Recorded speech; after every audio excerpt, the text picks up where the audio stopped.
Des meubles et autres objets d'art faits à base du bubinga. Voilà qui aiguise les appétits au regard de la valeur de cette essence très prisée. Le bubinga, c'est un bois très prisé, à la fois pour les meubles. Comme c'est mystique, tout le monde veut aussi avoir l'arbre. Donc du coup, faire une fenêtre en bubinga, faire un lit à bubinga, c'est comme si ça protège quelqu'un qui va dormir dedans. Donc du coup, les exploitants forestiers veulent absolument avoir l'arbre et ils envoient les gens en forêt chercher l'arbre pour couper. Ce n'est donc pas une surprise que le bubinga soit aujourd'hui menacé de disparition, puisqu'il est de plus en plus sollicité, notamment par les exploitants illégaux. On a vu que les communautés Baka, Bagéli, qui dépendaient de ces arbres, étaient aujourd'hui en déperdition parce que ces arbres disparaissaient. Et que ces arbres étaient aussi utiles pour soigner les hommes, pour leur donner des réconforts et pour les protéger.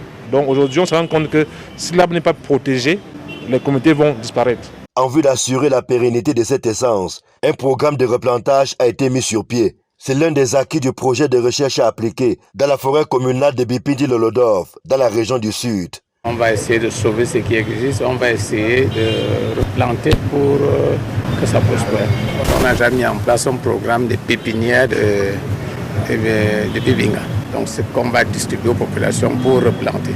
Notre projet à terme, c'est d'avoir des bubingas dans tous les villages de la région du centre, tous les villages de la région du sud, parce que c'était les deux principales régions du Cameroun où il y avait beaucoup de bubingas et qui ont été presque entièrement coupés. Actuellement, nous avons environ 500 en pépinière pour que les bubingas qui ont été coupés, exploités de façon frauduleuse, soient remplacés.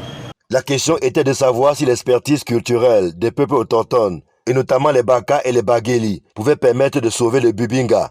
La réponse aujourd'hui est oui, au regard des résultats auxquels les chercheurs sont parvenus. Reste à les capitaliser pour assurer la pérennité de cette essence, tant convoitée.